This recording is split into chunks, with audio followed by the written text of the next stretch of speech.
I would say rather mysterious circumstances that Diddy had something to do with the death of his ex-partner and the mother to his children, a woman named Kim Porter. For years, rumors surrounded Kim Porter's death, but now his own son just broke the silence. In a moment no one saw coming, he publicly demanded justice for Kim Porter and squarely pointed the finger at his father. Diddy's reaction? A full breakdown. But you could tell at one point in time I saw, and I was watching him very closely, I saw like his hand shaking a bit. So what changed? What made his son finally turn against him? You're about to find out, and it's more disturbing than you think.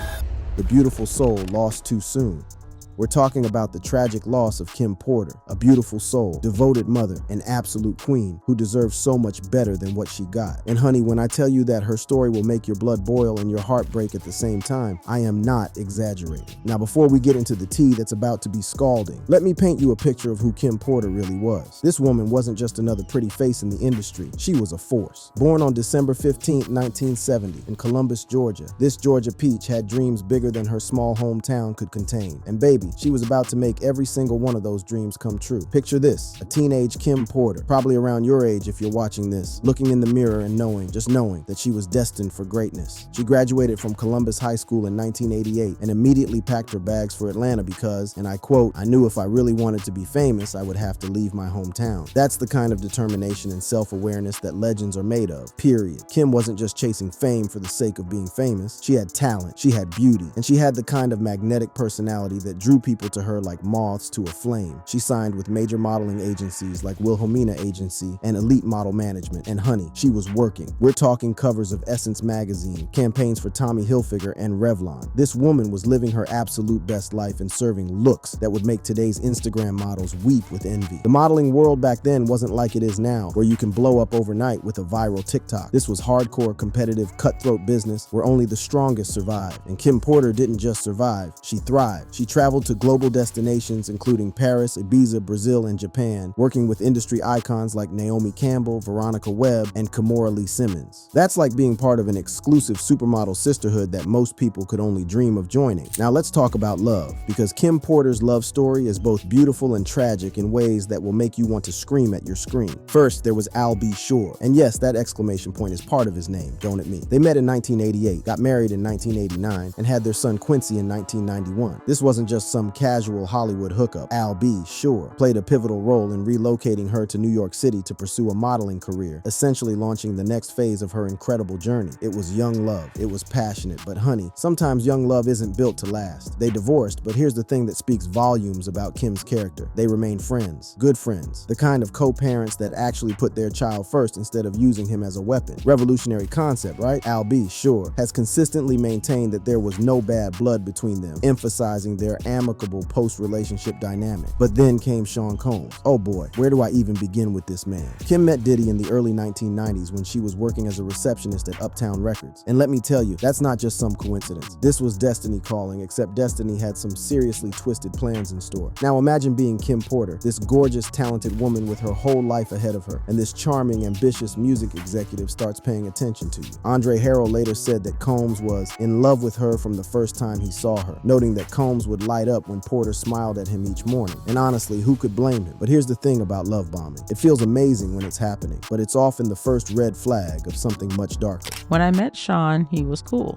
I didn't think much of him at the time. He was just another guy at the label. Uptown was huge, and we were all living our best life. Their relationship began around 1994, and for a while, it probably felt like a fairy tale. Here's this woman who's already successful in her own right, and she's with this man who's building an empire. They had their first child together, Christian, in 1998, and later welcomed twin daughters, Delilah and Jessie, in 2006. On paper, it looked perfect. On the surface, they were hip-hop royalty. Combs also informally adopted Quincy, creating what appeared to be the perfect blended family. Picture perfect Instagram post before Instagram even existed. You know what I'm saying. But y'all, we all know that what glitters ain't always gold, and what looks perfect on the red carpet is often a complete disaster behind closed doors. And Kim Porter, this beautiful, intelligent, strong woman, was about to find that out in the most devastating way possible. Their relationship was marked by periods of deep affection, but also significant challenges, including infidelity and legal disputes over child support. We're talking about a pattern that should sound familiar to anyone who's been following the recent allegations against Diddy.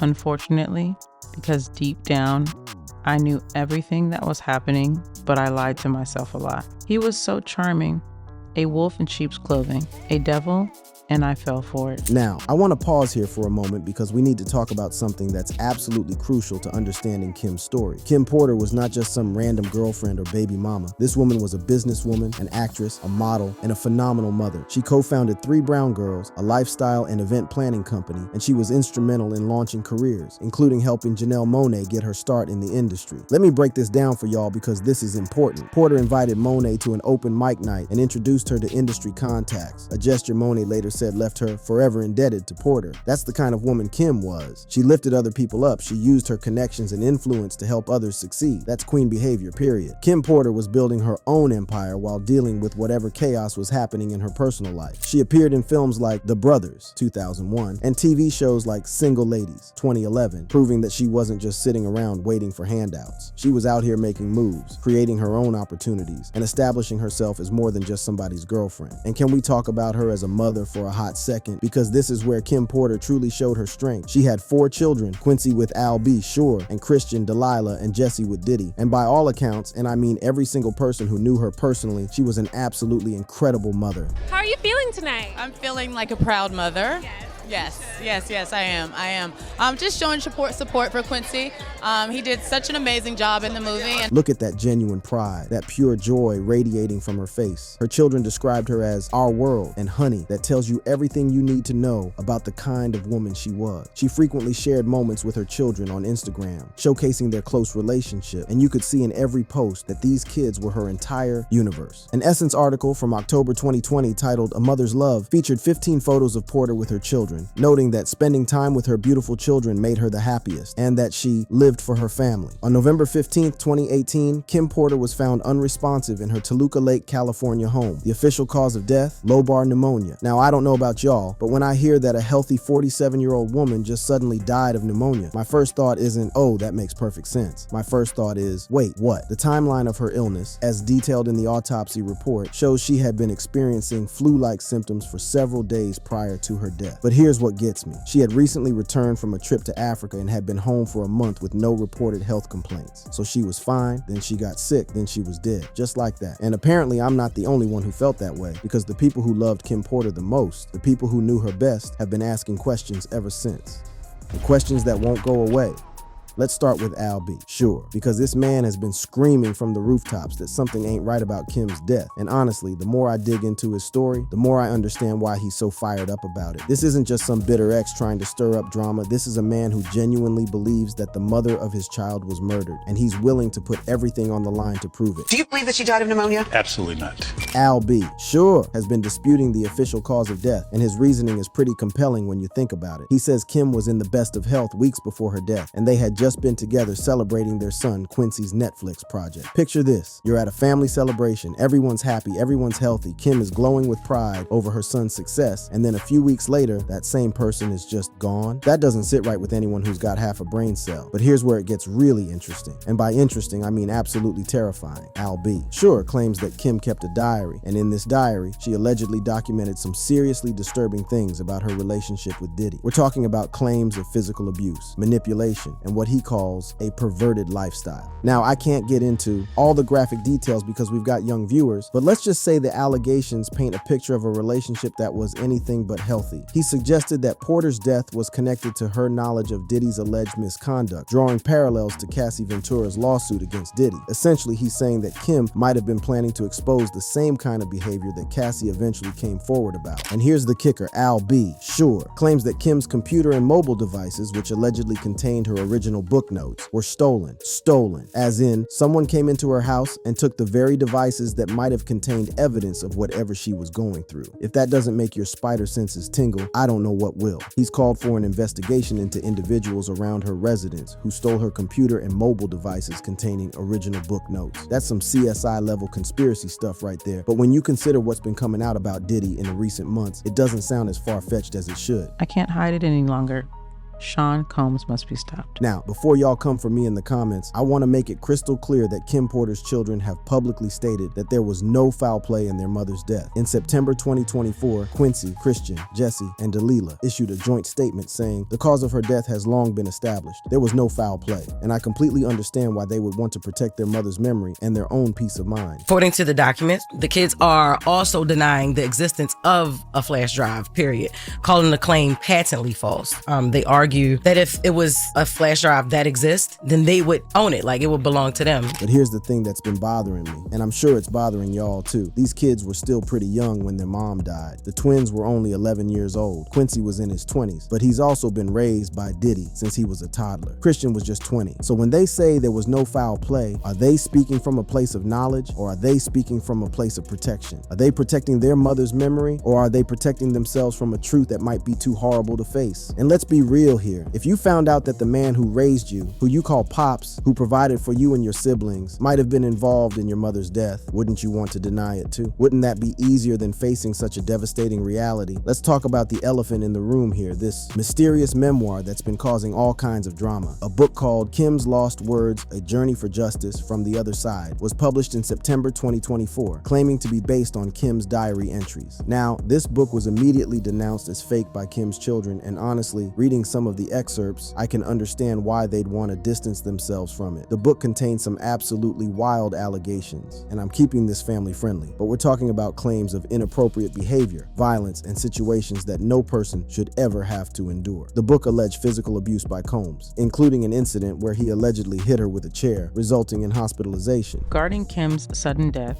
and the mysterious illness of Albie Schur and Jamie Foxx, evidence does exist that points to foul play and or poisoning. But here's what's wild about this whole memoir situation. Even though it was supposedly fake, it became a bestseller on Amazon right around the time Diddy got arrested. That tells me that people are hungry for answers. People are desperate to understand what really happened to Kim Porter, and they're willing to buy into literally anything that might give them some closure. The book was eventually removed from Amazon, but not before it had already done its damage and made its point. The author, Chris Todd, using the pseudonym Jamal T. Millwood, admitted that he couldn't guarantee the book's authenticity, saying, "If somebody put my feet to the fire and they said life or death, is that book real? I have to say I don't know. Like, sir, if you don't even know if your own book is real, why are you publishing it?" He said 2 people allegedly close to Combs and Kim contacted him about the book after claiming to have the late actress and model's hard drive, which he said he didn't question. He claimed they said they had her flash drive. I didn't ask too many questions about how they got it or where did it come from. The whole thing screams opportunistic money grab, but the fact that people were so willing to believe it tells you something important about public perception of Diddy. But here's what really gets me fired up, and I hope it gets y'all fired up too, is the timing of everything. Kim Porter died in November 2018. Cassie Ventura filed her explosive lawsuit against Diddy in November 2023. That's 5 years, y'all. 5 years of Kim being gone, 5 years of questions going unanswered, and then suddenly Cassie comes forward with allegations that sound eerily similar to what people have been whispering about Kim's relationship. And speaking of Cassie, can we just take a moment to acknowledge this woman's courage? Because filing a lawsuit against someone as powerful as Diddy takes nerves of steel that most of us can't even imagine. Cassie alleged years of physical abuse and coerced participation in what she called freak-offs. And honey, the details that have come out in court are absolutely stomach-churning. During her testimony in Diddy's federal trial, Cassie detailed an 11-year relationship marked by physical abuse, coercion, and participation in inappropriate situations. She described feeling compelled to comply due to fear of violence, stating, "It got to a point where I just didn't feel like I had much of a choice." But here's what really breaks my heart. If Cassie was going through all of this abuse, if she was being controlled and manipulated and hurt, what does that say about what Kim Porter might have experienced? What does it say about the environment those 4 beautiful children were growing up in? Al B. Schur has made the connection explicit, suggesting that Porter's death was to prevent her from exposing damaging information similar to what Cassie revealed. He's basically saying that Kim might have been silenced before she could tell her story, just like Cassie eventually did. Yes, many years ago, I posted some information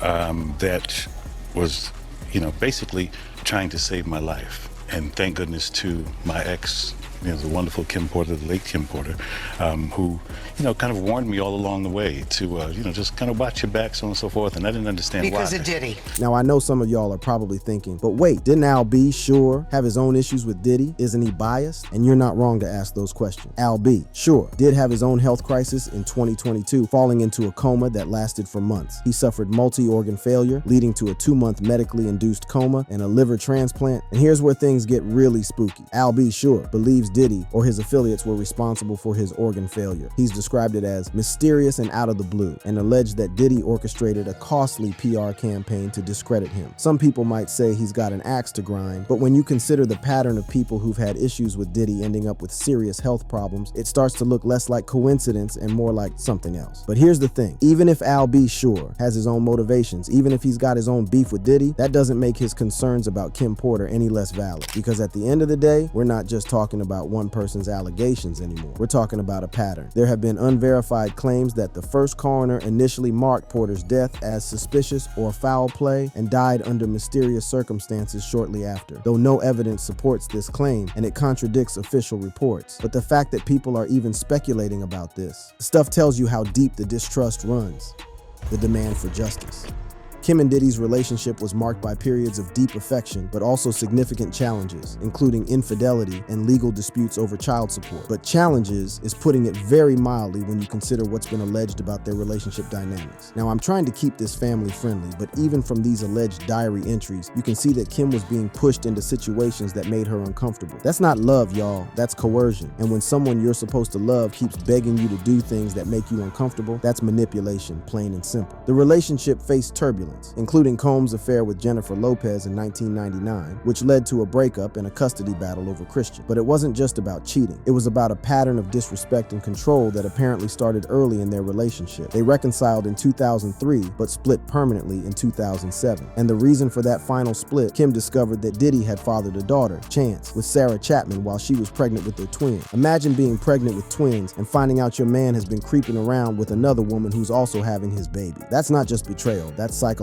warfare. When someone cheats and they have a child with someone else, that's my boundary. That's, for me, that's where I draw the line. And so with that happening, it made it a little easier to leave. Devastated by Combs' infidelity with Chapman, Porter ended the relationship for good in July 2007, moving out dramatically while Combs was out of town, taking furniture, cars, and even the kitchen table to emphasize the permanence of her departure. And honestly, good for her. Taking the kitchen table was some serious power move energy. But here's what really gets me about their relationship. Despite their split, Porter and Combs maintained a close friendship and focused on co-parenting their children. They spent holidays together, including Mother's Day, and supported their children's endeavors. From the outside, it looked like the perfect modern family situation. But was Kim staying close out of love, or was she staying close out of fear?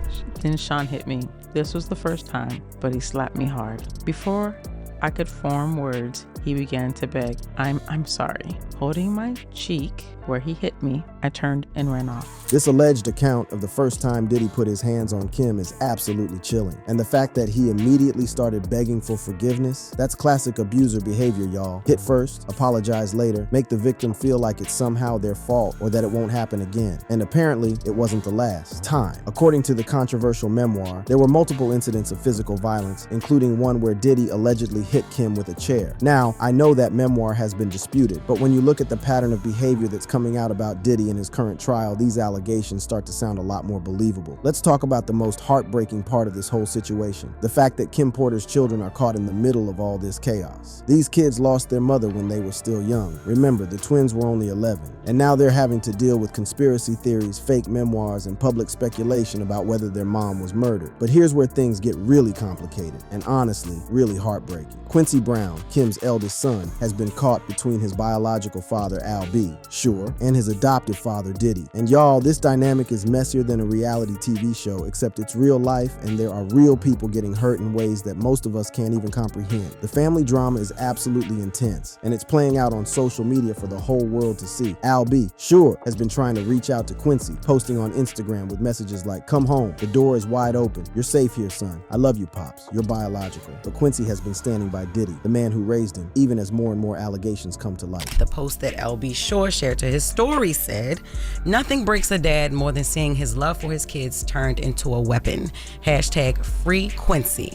This post came in March 2024, following Homeland Security raids on Combs' homes, and it's clear that Al B. Sure was trying to get his son away from what he saw as a dangerous situation. But imagine being Quincy. You've lost your mother, the woman who was your whole world, and now the two father figures in your life are basically at war with each other. And can I just say, this breaks my heart into a million pieces, because imagine being Quincy. You've lost your mother, the woman who was your whole world, and now the two father figures in your life are basically at war with each other. One is saying the other might have killed your mom, and you're stuck in the middle trying to figure out who to believe and who to trust. That's the kind of psychological trauma that can mess somebody up for life. The family dynamics are absolutely toxic right now. Al B. Sure has maintained that Quincy's support for Combs is for the sake of his siblings, suggesting that Quincy might be protecting his younger siblings by not rocking the boat. But how long can someone live with that kind of internal conflict before it destroys them? Not as of yet. Actually, I was subpoenaed. Okay. So my attorneys worked something out. So I believe when the time is right, I'm going to discuss it with my attorneys. But you're willing to? Oh, absolutely. Absolutely, I am. This man is ready to put his money where his mouth is and testify under oath about what he believes happened to Kim Porter. Federal prosecutors subpoenaed him to testify in Combs' trial, and he confirmed his legal team is preparing. When asked about his motivation, he emphasized his testimony is not for personal gain, but to reveal the truth, stating, "This isn't marketing for me. I'm living this life." Now, Diddy's trial is currently ongoing, and the details that are coming out are absolutely horrifying. He's facing charges of racketeering, sex trafficking, and transportation to engage in prostitution, and the prosecution is painting a picture of a man who used his power and influence to control and abuse women for decades. The trial began with jury selection on May 5th, 2025, and opening statements on May 12th, 2025. It's expected to last approximately 8 weeks, and the evidence being presented is absolutely damning. Cassie Ventura has testified about years of abuse, including being forced to participate in what she called freak-offs. And I'm going to keep this family friendly, but basically these were inappropriate situations that she was coerced into. And here's the thing that's been keeping me up at night. If Diddy was doing this to Cassie, if he was controlling her and abusing her and forcing her into situations she didn't want to be in, what was he doing to Kim Porter? What was Kim going through behind closed doors that we never knew about? The parallels are absolutely chilling. At that time, I had no idea my relationship with Al was going to introduce me to the man that I would spend the better part of my adult life with, a man whom I love and cherish, but eventually fear and hate. Fear and hate. Those are Kim's own alleged words about her relationship with Diddy, that she went from loving him to fearing and hating him. And if that doesn't tell you everything you need to know about what kind of relationship they had, I don't know what will. That's the classic pattern of an abusive relationship. Love bombing followed by control, manipulation, and violence. The most heartbreaking part of all of this is that Kim Porter can't speak for herself anymore. She can't tell us what really happened. She can't defend herself against the people who are trying to discredit her story. And she can't fight for her own justice. But what she can do, what she is doing, is speaking through the people who loved her and who refused to let her story be buried. Diddy faces over 60 civil lawsuits alleging sexual assault and other misconduct, which will proceed regardless of the criminal trial's outcome. Attorney Andrew Van Arsdale, representing 37 civil claimants, reports over 400 potential new cases. That's not a coincidence. That's a pattern. The truth is coming out piece by piece, testimony by testimony. The trial is expected to continue through July 2025, and with each day, more evidence is being presented that paints a picture of systematic abuse and control. And when it does, I hope Kim Porter's beautiful soul can finally rest in peace, knowing that her story helped protect other women from suffering the same fate. I hope her children can find some measure of peace, knowing that justice is being served. And I hope that Al B. Sure can find some closure, knowing that he fought for the woman he loved and the mother of his child. Aye, thanks for rocking with me. If you thought this video was wild, make sure you peep those other bangers showing up on your screen right now. They're just as fire, no cap. I'll catch you in the next video. Stay woke. Right. Gotta keep them there. Right. You need locks on the doors. Okay, this is sounding kind of dangerous now. That clip used to sound like a joke, but now the feds are locked in. And Diddy, he's losing it as disturbing details emerge in court. From racketeering charges to witness manipulation to celeb names being dropped left and right, the case is unraveling fast. At one point, he even interrupted the judge to admit he was nervous. The jury trial for Sean Puffy Combs has started and things are not looking good. And now with a key witness potentially missing, the drama is far from over. Let me fill you in. Missing witnesses and courtroom drama.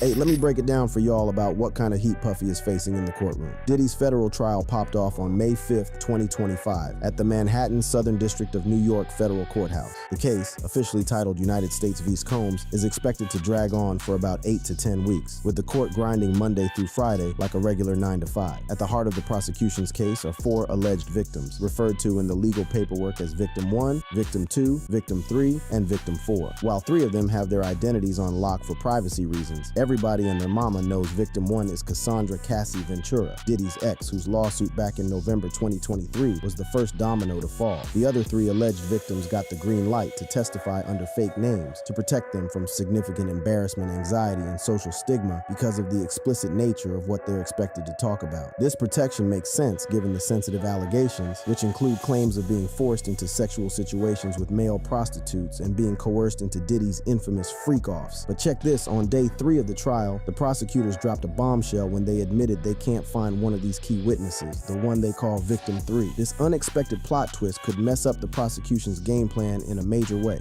Prosecutors were dealt some seriously bad news over the last couple of days. They can't find one of the 3 primary witnesses. This is massive because we all know that their case hinges on these unnamed victims that they've listed out in their indictment, plus victim number 1, which everyone knows to be Cassie. She will testify, but victim number 3 is where all the action is. According to prosecutor Maureen Comey in court, Victim 3 doesn't live anywhere near NYC, which makes it harder to get her in the courtroom. Despite their efforts to hit her with a subpoena, prosecutors are worried she might not show up even if legally required to. This unusual situation has Diddy's defense team pushing for answers, demanding that prosecutors let the court know their plan for Victim 3's testimony by the end of the week. The judge has told prosecutors to try harder to reach both Victim 3 and her lawyer, recognizing how important her testimony could be. But as of May 8th, 2025, the prosecution still can't reach either of them, which has people questioning whether this potentially crucial witness will ever take the stand. You have a trial subpoena, you are legally obligated to show up and testify, and this is going to piss prosecutors off. So you're bound, you're under penalty. This development has got people speculating about why Victim 3 seems to be ducking the trial. While we don't want to jump to conclusions without facts, legal experts have floated a few possible explanations. She might have changed her mind about testifying, not wanting the stress and spotlight that comes with being involved in such a high-profile case. She could be worried about career blowback in the music industry, where Diddy still has mad connects even with his current legal troubles. There's the possibility of intimidation or pressure from people in Diddy's circle. She might just want to move on from the traumatic experiences instead of reliving them in front of a jury. But keep in mind, these are just theories, and nobody really knows why she's ghosting the prosecution right now. What we do know is that her absence could weaken the prosecution's case, since they've indicated that Victim 3 was supposed to provide some key testimony about the alleged trafficking activities. Now, it's not that they can't do it, and there are going to be other people are going to testify who aren't victims necessarily, aren't alleged victims, but have witnessed the conduct that Diddy's engaged in. Prosecutors presumably have those people too on their witness list.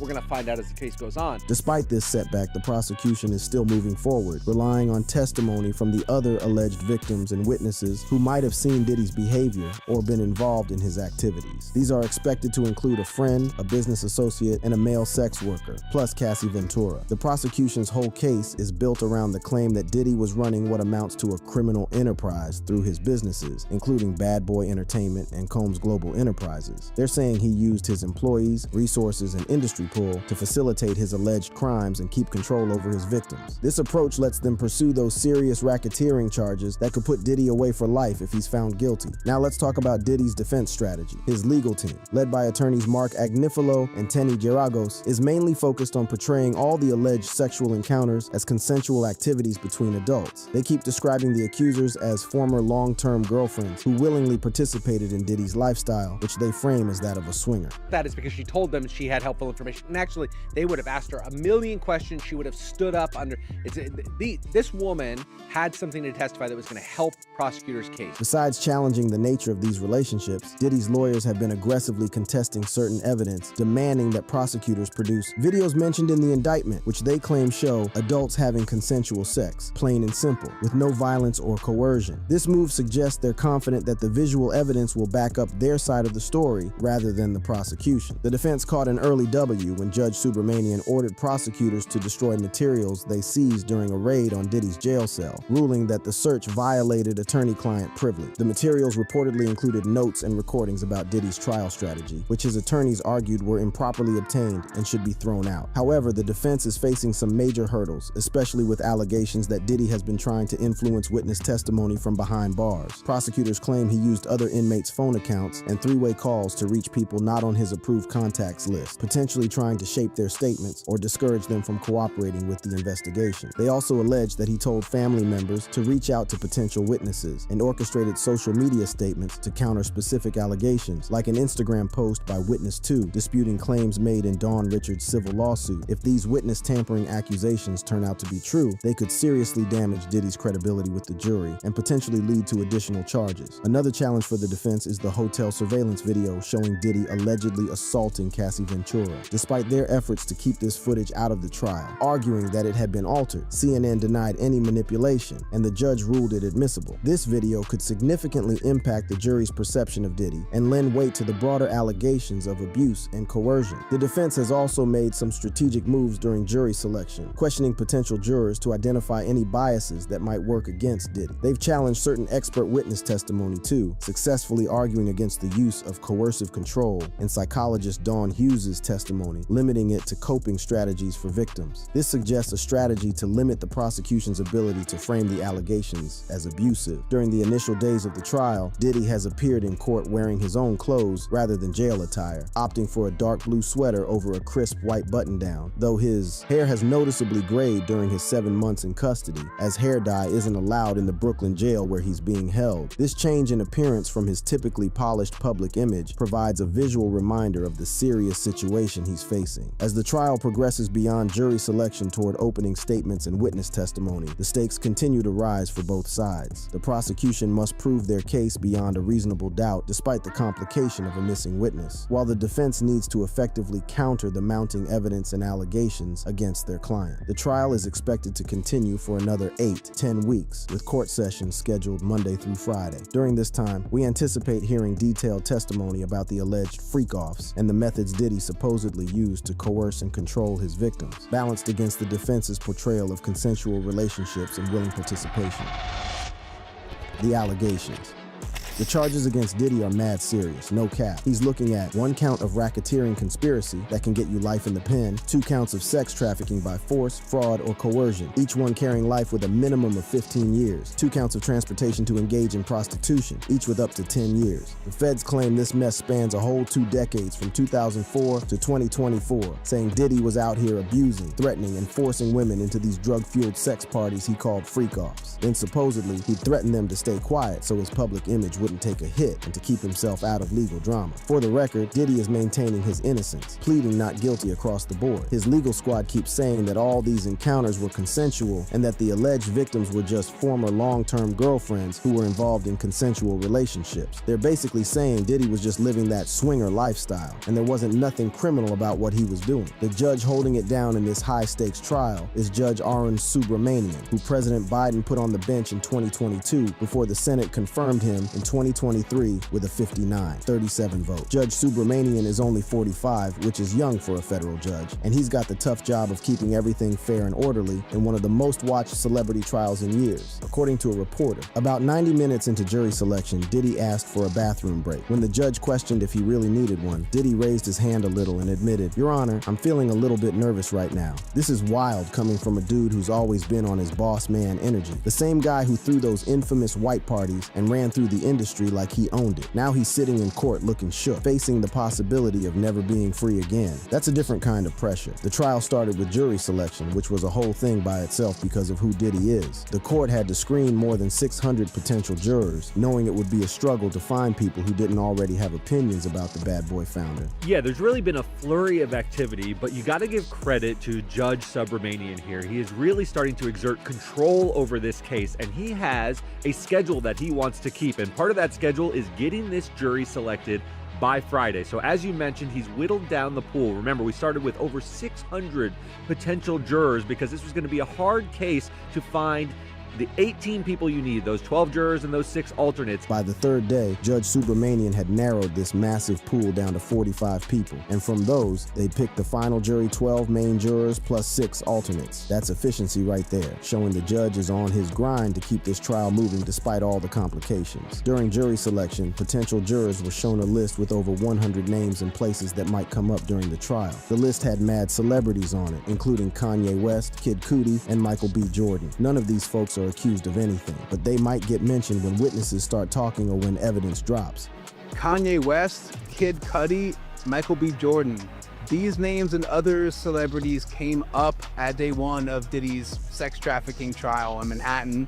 Those names were on a list of possible people whose names might come up at some point during what's expected to be an action-packed 2-month trial. Seeing all these big names just shows how connected everything is in the entertainment world and suggests we might get a rare look behind the curtain of celebrity culture. But let's be clear, just because somebody's name is on that list doesn't mean they did anything wrong or were involved in any alleged crimes. While screening jurors, the court asked if they had any connections or feelings about these celebrities that might stop them from being fair. They need jurors who can look at evidence without bias, no matter which famous names pop up during the trial. The allegations against Diddy didn't just come out of nowhere when the feds got involved. They're the result of a whole series of lawsuits and accusations that have been building up, especially since November 2023. The biggest one came from Cassandra Cassie Ventura, Diddy's ex-girlfriend, who claimed he physically, sexually, and emotionally abused her throughout their decade-long relationship. Ventura's lawsuit got settled just one day after filing, for an amount nobody knows, and Diddy didn't admit to doing anything wrong. But once she spoke up, it was like she opened the floodgates, and mad other people started coming forward with their own stories about the music mogul. One of the key pieces of evidence in the current trial is a hotel surveillance video from 2016 that appears to show Diddy putting hands on Cassie. CNN got this footage exclusively, and it's straight disturbing, showing Diddy allegedly throwing Cassie to the ground near an elevator in an LA hotel, kicking her twice and trying to drag her away. This morning, a look at the disturbing hotel surveillance video exclusively obtained by CNN of music mogul Sean Diddy Combs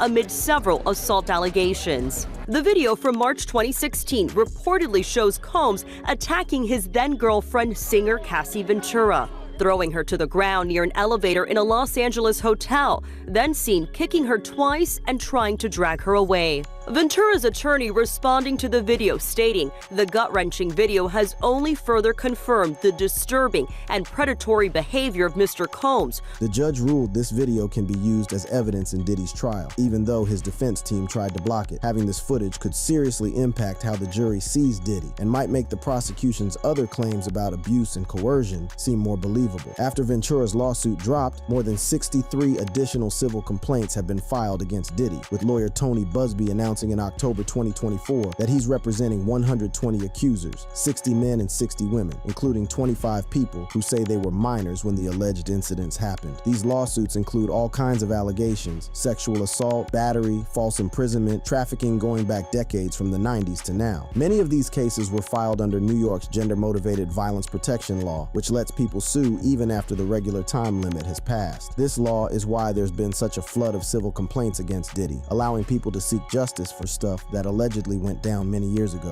The sheer number of these allegations paints a crazy picture of systematic misconduct supposedly done by one of the biggest names in music. If they turn out to be true, we'd be looking at one of the most extensive patterns of abuse by a celebrity in recent memory, potentially up there with cases like Weinstein or Epstein in terms of scale and how long it went on.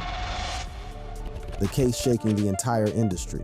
First, let's talk about these conspiracy theories, because they've been spreading like wildfire across social media. When a high-profile celebrity like Diddy faces serious criminal charges, it's almost inevitable that speculation and rumors will start flying. But the theories surrounding this case have reached a whole new level of intensity. Some of these conspiracy theories involve claims about other major celebrities like Meek Mill, Beyonce, Jay-Z, and Justin Bieber, often with little to no evidence. One theory suggests that Meek Mill was present at parties involving underage girls and sex workers, based on a lawsuit filed by producer Rodney Lil Rod Jones. Meek has straight up denied these allegations and even offered $100,000 for someone to investigate how his name got dragged into this mess. Other theories are even wilder, suggesting that Beyonce and Jay-Z are somehow connected to Diddy's alleged crimes, with bizarre claims linking them to celebrity deaths like Aaliyah, Left Eye, and Michael Jackson. These allegations have zero credible evidence and are based mainly on people's interpretations of song lyrics and viral TikTok videos. There's also speculation that Diddy groomed Justin Bieber, supported by a resurfaced video showing a 15-year-old Bieber hanging out with Diddy and making plans to go get some girls. Similar theories exist about Usher, who spent time with Diddy as a young teen. These claims were further fueled by a comment from Khloe Kardashian in a 2014 episode of Keeping Up with the Kardashians, and even an AI-generated fake Bieber song titled "Lost Myself at a Diddy Party" that circulated on TikTok. Some celebrities have been more directly implicated through legal filings. An amended complaint filed in March 2025 by Ashley Parham